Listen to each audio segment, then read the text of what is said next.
चलिए, नमस्कार, स्वागत है सिविल अड्डा पर। और सिविल अड्डा पर हम पढ़ रहे हैं एमपीपीएससी मेंस। एमपीपीएससी मेंस को लेकर फोकस कर रहे हैं। एमपीपीएससी से संबंधित एक अपडेट भी है। वो अपडेट भी ये है कि हाल ही में जो जून में हमारी एग्ज़ाम है, उसी के आसपास अभियांत्रिकी की एग्ज़ाम थी। जो सरकारी इंजीनियरिंग हम बोलते हैं, जो एमपीपीएससी द्वारा अभियांत्रिकी एग्ज़ाम की भर्ती जो होती है हर साल, वो भी हमारे जून में ही थी, हमारा एग्ज़ाम के आसपास ही थी। उसको निरस्त कर दिया गया है। इसको देखते हुए हमें लगता है कि एमपीपीएससी जो अपना प्रीलिम्स है वो आगे बढ़ने की प्रबल संभावना है, और हम उस एग्ज़ाम को भी टारगेट करेंगे, प्रीलिम्स को आने वाली जब कब भी हो, और मेंस को भी टारगेट करेंगे। अभी हमारे पास वही समय है जो हम प्रीलिम्स और मेंस के कॉमन टॉपिक देखें। हम सिर्फ मेंस और सिर्फ प्रीलिम्स इस प्रकार का कोई भी एक रिस्की वाला काम ना करें, क्योंकि प्रीलिम्स भी बहुत ही एक ऐसा एग्ज़ाम होती है जो आपको मेंस में एंट्री देती है। मेंस में एंट्री का जो एग्ज़ाम होता है प्रीलिम्स होता है।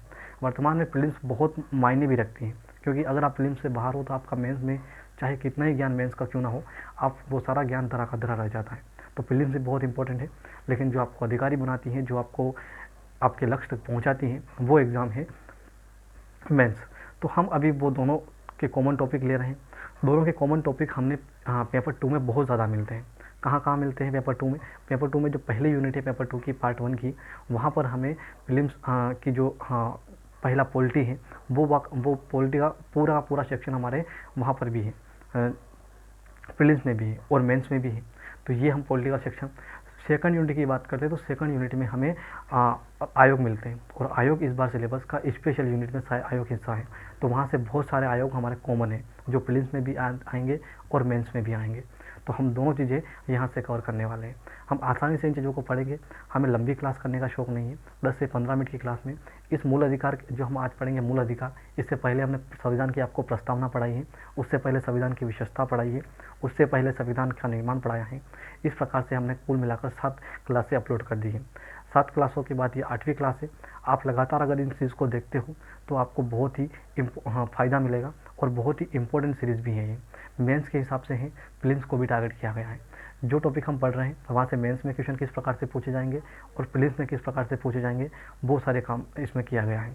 उसके अलावा मैं आपको एक और अपडेट देता हूँ। सिविल अड्डा जो अपना चैनल है, यहाँ पर अपने प्रीलिम्स के लिए कुछ ऐसी चीज़ें भी करवाई जा रही हैं जो करवाई जाएगी समय पे। उनके लिए हमारे पास काम चल रहा है।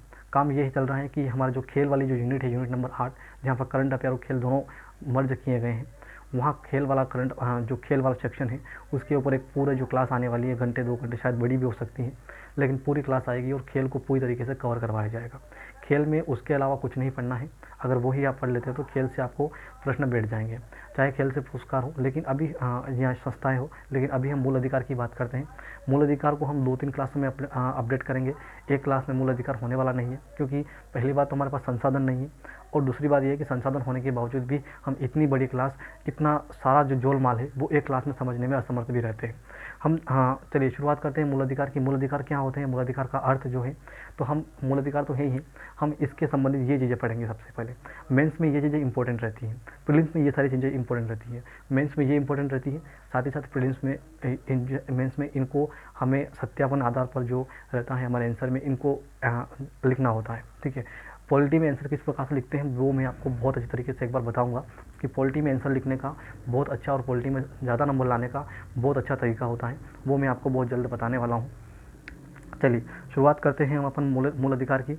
जो व्यक्ति जो व्यक्ति जन्म लेता है और उसके जन्म के साथ ही कुछ अधिकार लेकर पैदा होता है, और उसको व्यक्तित्व विकास में, उसको अभिव्यक्ति के विकास में, उसको जो व्यक्ति जो विकास करना चाहता है, खुद का स्वयं का विकास करना चाहता हूँ, मैं उस विकास की बात नहीं करता हूँ जो सरकारें बात करती हैं। ठीक है, मैं उस अधिकार की बात करता हूँ जो एक मानव को व्यक्ति बना देता है। ठीक है, जो शिशु जो होता है उसको शिक्षा का अधिकार होना चाहिए, उसे शिक्षा मिलना चाहिए प्रॉपर, उसे प्रॉपर जो है वो सही इन्वायरमेंट मिलना चाहिए, सही तरीके से उनको ऐसे इन्वायरमेंट में उसको बड़ा होना ज़रूरी होता है, जहाँ पर जो समाज बिल्कुल क्रूर ना हो, जो समाज उसके हित के लिए ही काम करे, या फिर वो जिस सरकार के अंतर्गत भी आता है वहाँ की सरकारें उसके लिए पर्याप्त काम भी करें। तो वो जो विकास है, वो जो कार्य है, वो मूल अधिकार कहलाते हैं। इसकी अवधारणा सबसे पहले वैश्विक स्तर पर कहाँ आती है, तो वैश्विक स्तर पर इसकी अवधारणा हमें मिलती है अमेरिका में। शुरुआत में अमेरिका का जो हमारा भी जो संविधान है वो उसमें भी जो मूल अधिकार का जो स्रोत है वो हमें यूएसए से लिया गया है। जो प्रिलिम्स का फैक्ट है बहुत अच्छा है, फैक्ट है। आप हाँ हो सके आपको कम हाँ इसमें ज़्यादा अच्छी तरीके से आपको शो नहीं हो रहा हो, कारण भी है लॉकडाउन के चलते कुछ संसाधन समय पर उपलब्ध नहीं होते हैं तो नहीं दिखता, ठीक है। लेकिन हम अभी इस समय को ज़ाया नहीं जाते हुए कम क्वालिटी में अच्छे ज्ञान को तरफ बढ़ते हुए सिविल अड्डा आपके लिए ला रहा है लगातार क्लासे, और एमपीपीएससी मेंस को पूरी तरीके से कवर भी करवाएंगे, ये हमारा मिशन है, ठीक है। साथ ही साथ प्रीलिम्स के लिए भी कुछ काम चल रहा है, लेकिन वो थोड़ा सा धीरे चलेगा क्योंकि हमारा मेन काम है मेंस पे। चलिए, स्रोत जो है वो यूएसए से लिया गया है, और यूएसए से ही यहाँ से 1776-77 की बात आती है, तब यहाँ पर यूएसए में मूल अधिकार संबंधित कुछ अवधारणाएं उत्पन्न होती हैं, ठीक है। और वहाँ से हमारे संविधान ने भी ये मूल अधिकार वाला सेक्शन लिया है, और मूल अधिकार जो हमारे संविधान का बेसिक हिस्सा है, इसको अगर हमें समझ लिया तो पूरा लगभग संविधान हम समझ सकते हैं। ये बेसिक स्ट्रक्चर जो है हमने इससे पहले आधारभूत ढांचे वाली जो क्लास करी है वो इन्हीं संबंधों में थी, इन्हीं संबंधों को लेकर बेसिक स्ट्रक्चर की चीज़ें उत्पन्न होती हैं। चलिए हम शुरुआत करते हैं मूल अधिकार की। मूल अधिकार का अर्थ क्या होता है आपको समझ में आ गया हो, जो व्यक्ति के जन्मजात से अधिकार जो लेकर पैदा होता है, जन्मजात होते हैं अधिकार, ठीक है, वो अधिकार जो होते हैं मूल अधिकार, जो उसके बेसिक अधिकार होते हैं जो उसको ज़रूरत होती है आसानी से उपलब्ध हो सके जहाँ, जैसे अधिकार मूल अधिकार कहलाते हैं। विशेषता क्या है इसकी विशेषता हम ये पूरा पढ़ने के बाद में अगर हम पढ़ते हैं तो बहुत अच्छा लगे तो इसे लगता है, ठीक है। मुझे लगता है कि हम 2-3 क्लास सभी क्लास से हम कवर कर लें मूल अधिकार संबंधित, उसके बाद ये विशेषता पढ़े तो बहुत अच्छी तरीके से विशेषता हम बता सकते हैं। उससे पहले अगर मैं बताऊंगा तो थ्योरिकल हो जाएगा, प्रैक्टिकली आपके पास इतनी सारी जानकारी नहीं उपलब्ध हो पाएगी विशेषता संबंधित, ठीक है। अगली हाँ, क्योंकि प्रीलिम्स मेंस में इस प्रकार से क्वेश्चन आते हैं, प्रीलिम्स में नहीं आते, मेंस में आते हैं। मेंस में कैसे आते हैं कि मूल अधिकार की विशेषता बताइए, 5 नंबर में या 11 नंबर में अगर आपको दे दिया तो फिर आपको लिखना होता है और पूरी तरीके से आर्टिकल सहित लिखना होता है, ठीक है। तो वो मैं आपको हाँ शायद हो सके तो इन क्लासों के बाद में बताऊँ तो अच्छा रहेगा। प्रकृति जो है, इस प्रकृति से संबंधित जो मुद्दे हैं, ये प्रकृति जो है अभी वर्तमान में इसकी प्रकृति है संशोधनी। संशोधनी का मतलब होता है कि इसमें संशोधन हो सकता है, ठीक है, संशोधन हो सकता है। लेकिन मैंने आपको आधारभूत ढांचे वाले क्लास में बताया है कि संशोधन तो हो सकता है, लेकिन वो ये वही मामला है 1973 वाला केशवानंद भारती वाला। संवैधानिक पीठ ने कहा था कि आप इसमें संशोधन तो कर सकते हो लेकिन इसके बेसिक स्ट्रक्चर को छेड़छाड़ नहीं कर सकते हो। बेसिक स्ट्रक्चर क्या होते हैं? ऐसे प्रावधान जो संविधान में वर्णित है लेकिन उसको संशोधन नहीं कर सकते, ठीक है। अब ऐसे कौन कौन से प्रावधान? ऐसे बहुत सारे प्रावधान हैं, लेकिन फिर भी सुप्रीम कोर्ट ने कहा कि हम सभी प्रावधानों को अभी स्पष्ट नहीं कर सकते, समय समय में मेरे सामने ऐसे मामले आते रहेंगे और हम उसे स्पष्ट करते रहेंगे। यही चीज़ें हैं। चलिए शुरुआत करते हैं। इसमें मुद्दे क्या क्या उठते हैं? सबसे पहला मुद्दा उठता है शंकरी प्रसाद बनाम जो केरल राज्य है वो वाला मामला उठता है। और उस मामले में शंकरी प्रसाद वाला केरल मामले में जो होता है, इसमें 1952 में आता है। और सज्जन सिंह बनाम राजस्थान राज्य, इन मामलों में सुप्रीम कोर्ट ने कह दिया था कि ये असंशोधनीय है, संशोधनीय नहीं है, ठीक है, ये असंशोधनीय है, ये संशोधनीय है, इसको संशोधन कर सकते हो आप, ठीक है। पहले वाले मामले में, माफ़ कीजिएगा, पहले वाले मामले में कहा गया। जो शंकरी प्रसाद का मामला आया था, सज्जन सिंह मामला आया था, ये मामला में आपको पूरा नहीं पढ़ा सकता, ठीक है। एक तो ये है कि अपनी लंबी क्लास नहीं करना है, एक ये है कि पढ़ाना ज़रूरी भी होता है क्योंकि ये जो मामले होते हैं ये कभी कभी पुलिस में पूछ लिए जाते हैं, ठीक है। तो ये वाले जो मामले शंकरी प्रसाद बनाम केरल, ये चर्चित मामले होते हैं अपने संविधान के। तो इन मामलों को ऐसे पूछ लिया जाएगा पुलिस में कि ये वाला मामला किस भाग को लेकर है, या ये वाला मामला किस चीज़ को लेकर संविधान में आया था। तो ये अपने मौलिक अधिकार संबंधित। तो शंकरी प्रसाद और केरल राज्य, सज्जन सिंह बनाम राजस्थान राज्य, ये 1962 में आया था। और ये वाली जो चीज़ें हैं, ये जो मामले थे, इन मामलों में सुप्रीम कोर्ट ने कहते थे कि जो अपना वर्तमान संविधान है वो संशोधनीय है और आप उसे संशोधन कर सकते हो। सबसे बड़ा मुद्दा उठता है गोलकनाथ बनाम पंजाब राज्य, जब 1967 में फिर एक केस आता है और उस केस में सुप्रीम कोर्ट ने कह दिया कि हाँ, इसमें संशोधन नहीं कर सकते हो, ये बहुत ही बेसिक चीज़ है और इसको संशोधन करोगे तो फिर आपके सामने प्रॉब्लम्स खड़ी हो सकती है, या फिर आपको अगर संशोधन करना है तो फिर आपको नई संविधान सभा गठन करना होगा और ये वर्तमान में संभव नहीं है। लेकिन फिर केशवानंद भारती वाला केस मैंने आपको बताए हैं, वो वाला केस, उस वाला केस में बताया गया कि इसमें चेंजेस तो हो सकते हैं लेकिन आधारभूत ढांचे के साथ छेड़छाड़ न करें। आधारभूत ढांचा क्या है वो समय समय पे मैं आपको बताता रहूँगा। ये वाली चीज़ मैंने आपको बहुत बार बता दी है, अपने क्लास में बहुत बार बता दी है, और क्योंकि ये बेसिक स्ट्रक्चर है, ये बेसिक चीज़ है संविधान की, ठीक है। समय के साथ आपकी इतनी परिपक्वता बढ़ जाएगी कि इन सब चीज़ों को आपको समझ सकते हो, ठीक है, आसानी से समझ सकते हो। अब हम पढ़ते हैं संविधान के मूल अधिकार को कहाँ से शुरुआत होती है? आर्टिकल नंबर 12 से शुरुआत होती है और आर्टिकल नंबर 35 तक खत्म होते हैं। आर्टिकल 12 पढ़ेंगे, 13 पढ़ेंगे, 14, 15, 16, 17, 18 समता का अधिकार हम आज पूरा पढ़ लेंगे, ठीक है। अगली वाली क्लास में हम स्वतंत्रता का अधिकार पढ़ेंगे, ठीक है। उसमें 19 वाले सेक्शन बहुत ज़्यादा हैं, 20 वाले भी हैं, 21 वाला बहुत इंपॉर्टेंट है, ठीक है। तो हम वो वाले पढ़ेंगे। उसके बाद फिर हम एक क्लास में 2 वाले अधिकार और उसके बाद एक वाली क्लास में हम आर्टिकल 32 पढ़ेंगे, जो बहुत अच्छा इंपॉर्टेंट क्लास है प्रीलिम्स के हिसाब से, मेंस के हिसाब से, हर एग्ज़ाम के हिसाब से।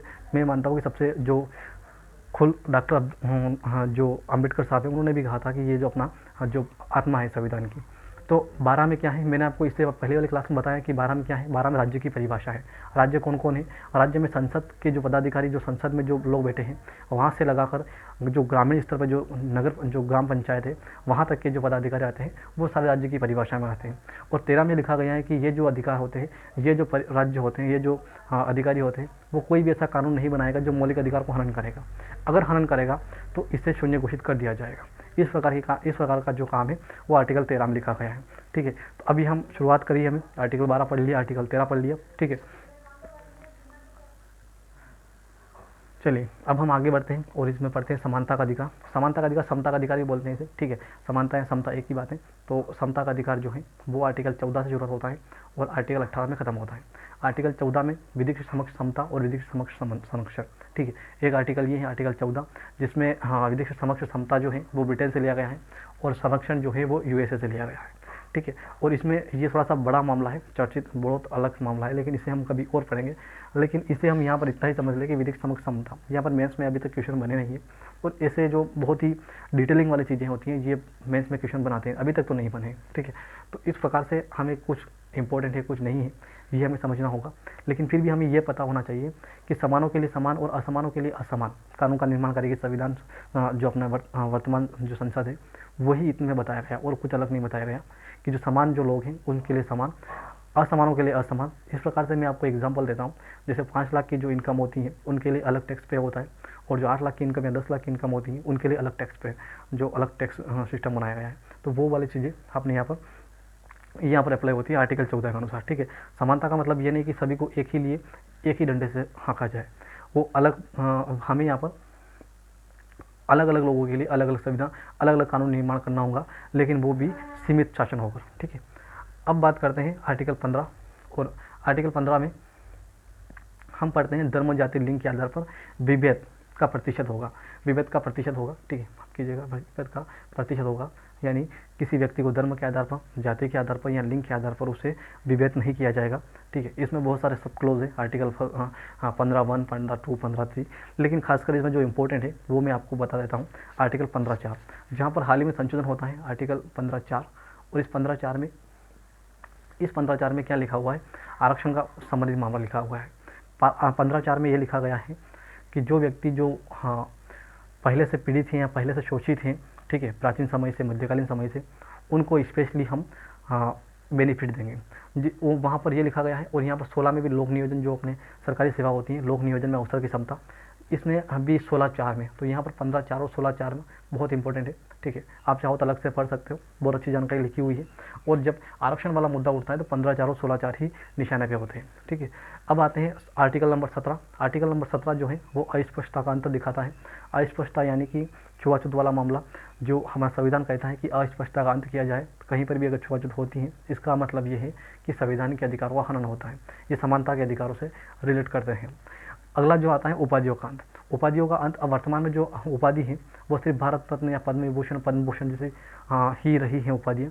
लेकिन ये जो उपाधियाँ हैं, ये जो अलग जो उपाधियाँ दी जाती थी पहले, जैसे हम पढ़ते हैं इतिहास में कि किसने विक्रमादित्य की उपाधि धारण करी, किसी ने विक्रमोर्वशीयम की उपाधि धारण, बहुत सारी ऐसी चीज़ें होती हैं जो अलग उपाधि धारण करते थे, वो उपाधियाँ अब नहीं दी जाएगी। ठीक है, तो हम आर्टिकल नंबर 18 यही पढ़ते हैं कि उपाधियों का अंत। एक बार प्रीलिम्स में क्वेश्चन ये आया, एक बार प्रीलिम्स में क्वेश्चन ये आया। ठीक है, ये प्रीलिम्स में आने की संभावना होती है आर्टिकल से, कौन से आर्टिकल में क्या लिखा हुआ है। आज की क्लास यही तक थी। आर्टिकल 19 में हम पढ़ेंगे आगे, आर्टिकल 19 पढ़ेंगे, 20 पढ़ेंगे और 21 पढ़ेंगे। वहाँ पर बेसिक बहुत अच्छी चीज़ें लिखी गई हैं और हमें वही आसानी से कवर करना है। हम मेंस के लिए चल रहे हैं, जिसमें प्रीलिम्स को भी टारगेट है कि प्रीलिम्स की चीज़ें भी छूटे नहीं। आने वाले समय में हम खेल का एक बहुत अच्छा इंपॉर्टेंट वीडियो आने वाला है। ठीक है, ऐसे नहीं आएगा, खेल पर वीडियो आएगा, वो आपके लिए PDF फॉर्म में आएगा और बहुत अच्छी तरीके से मैं उसको बना रहा हूँ, बहुत अच्छी तरीके से डिज़ाइन कर रहा हूँ कि कहाँ से किस प्रकार की चीज़ें कवर करना है। तो आप सिविल अड्डा को सब्सक्राइब करिए, लाइक करिए और शेयर करिए। बहुत बहुत धन्यवाद।